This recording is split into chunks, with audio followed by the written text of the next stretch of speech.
பிஸ்மில்லாஹ் ரஹ்மான் ரஹீம். கண்ணிமிக்க சகோதர சகோதரிகளை, அல்லாஹின் நல்லடியார்களே, அஸ்ஸலாமு அலைக்கும் வரஹ்மத்துல்லாஹி வபரகாத்துஹு. அல்ஹம்துலில்லாஹ். அல்லாஹும்ம ஸல்லி அலா முஹம்மதின் வஅலா ஆலி முஹம்மதின் வபாரிக் வஸல்லிம். இன்னைக்கு நம்ம பார்த்தீங்கன்னா ஒரு சிறப்புக்குரிய அமலை தான் பார்க்க போகிறோம். செல்வத்தை பெற்றுத்தரக்கூடிய அமல்னு சொல்லலாம். நிறைய பேர் பார்த்தீங்கன்னா இந்த ஒரு திக்ரை தெரியாமல் இருக்கிறீங்க. ஆனால் இந்த ஒரு திக்ரு அல்லாஹுடைய புறத்துலேருந்து உங்களுக்கு நிரப்பமான செல்வத்தை பெற்றுத்தரும். அல்லாஹுடைய உதவி உங்களுக்கு வருவதற்கு இது காரணமாக இருக்கும். நமக்கு நிறைய நேரத்தில் காசு உதவி தான் தேவைப்பட்டுட்டே இருக்குது. நமக்கு யாராவது உதவி செய்ய மாட்டாங்களா, காசு தர மாட்டாங்களா, ஏதாவது ஒரு வாழ்வாதாரத்துக்கான உயர்வுக்கான வழி கிடைக்காதா, ரிஸ்க் நமக்கு கிடைக்காதான்னு சொல்லிட்டு தான் எதிர்பார்த்துட்ருக்கோம். தொழில் வேணும், நல்ல வருமானம் வேணுங்கக்கூடிய எல்லாருமே இதை ஓதுங்க. உங்களுக்கு அளவின்றி வீடு தேடி என்ன பண்ணும் பணம் வரும்னு சொல்லலாம்.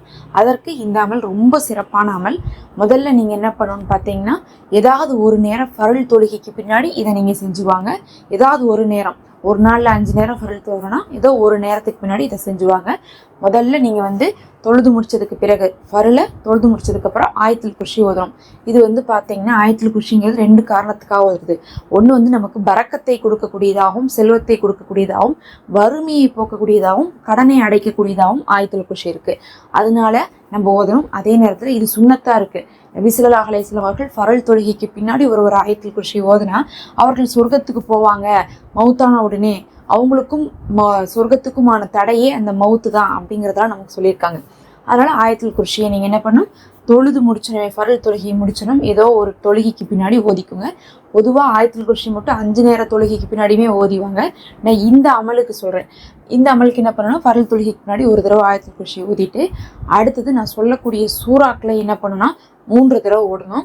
அல்லாஹும் நம்மளுடைய துவாக்களை கபுலாக்கக்கூடிய சூறாவாக இருக்குது. அதை கொண்டு நம்ம கேட்கும் போது அல்லாஹ் என்ன சொல்கிறான், வாக்களிக்கிறான், நீ எதை கேட்டாலும் நான் கொடுக்குறேன்னு சொல்லிட்டு.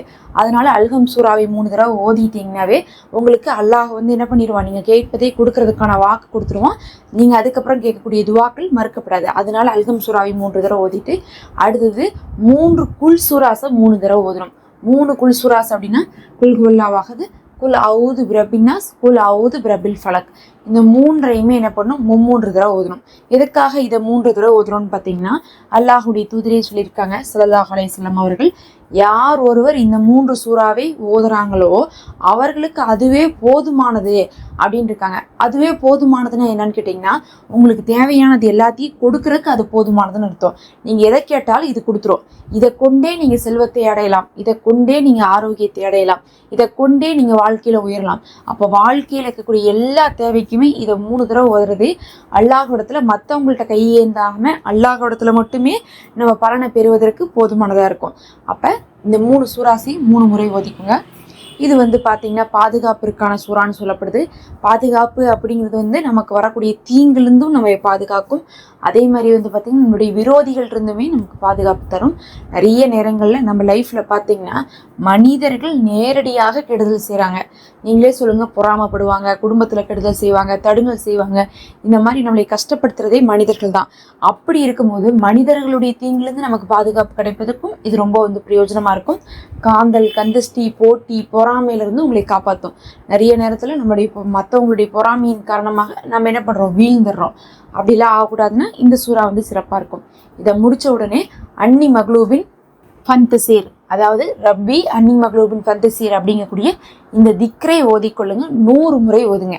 இதுக்கு அர்த்தம் என்னன்னா, ரப்பி என்னுடைய ரப்பியே, நான் உதவி பெறுவது உன்னை கொண்டுதான் அப்படின்னு அர்த்தம். அல்லாஹுவை கொண்டுதான் நான் உதவி பெறுகிறேன் அப்படின்னு சொன்னால் அல்லாஹும் மற்ற யார் இடத்துலையுமே நம்மளை கையேந்த விடாமல் அவனே என்ன பண்ணிடுவான், நமக்கு தேவையான அனைத்தையுமே கொடுத்துருவான். இதுக்கு பார்த்திங்கன்னா ரொம்ப பவர் என்னென்னா, அல்லாஹுடைய உதவியை உடனுக்குடனே பெற்றுத்தரும். எந்த விஷயத்துக்காக ஓதுனீங்களோ அதுக்காக பெற்றுத்தரும். உங்களுக்கு அவசரமாக காசு தேவைப்படுதா, இதை ஓதுனீங்கன்னா அல்லாஹுடைய உதவி அவசரமாக உங்களுக்கு என்ன பண்ணும், வந்தடையும். அதனால இதை கொண்டு ஓதும் போது உங்களுக்கு காசு சம்பந்தமான எல்லா விஷயத்துக்கும் அல்லாஹுடைய புறத்துலேருந்து பதிலையும் பெறுவீங்க. யாருடைய தேவையும் இல்லாமல் உங்களுக்கு செல்வம் நிரப்பமாக கிடைக்கும். அப்போ அன்னி மக்லூபின் ஃபந்தசீர் அப்படிங்கிறத 100 முறை ஓதுங்க. முதல்ல என்ன சொன்னோம், ஆயத்துல் குர்சி முடித்து அல்கம் சூறா முடித்து 3 குல் சூராஸ் முடிச்சுட்டு அதுக்கப்புறம் இதை 100 முறை ஓதணும். இதை நீங்கள் செஞ்சு பாருங்கள். தினமும் ஏதாவது ஒரு நேர தொழுகைக்கு பின்னாடி இதை செஞ்சாவே போதுமானது. கண்டிப்பாக உங்களுக்கு பெரிய பலன் கிடைக்கும். அல்லாஹ்வே போதுமானவன். இது பயனுள்ளதாக இருக்கும்னு நினைக்கிறேன். மறக்காமல் சப்ஸ்கிரைப் பண்ணி லைக் பண்ணிக்கோங்க, ஹைப் பண்ணிக்கோங்க. நம்ம சேனல் மெம்பர்ஷிப் இருக்குது, விரும்புகிறவங்க ஹதியாவை ஜாயின் பண்ணிக்கோங்க.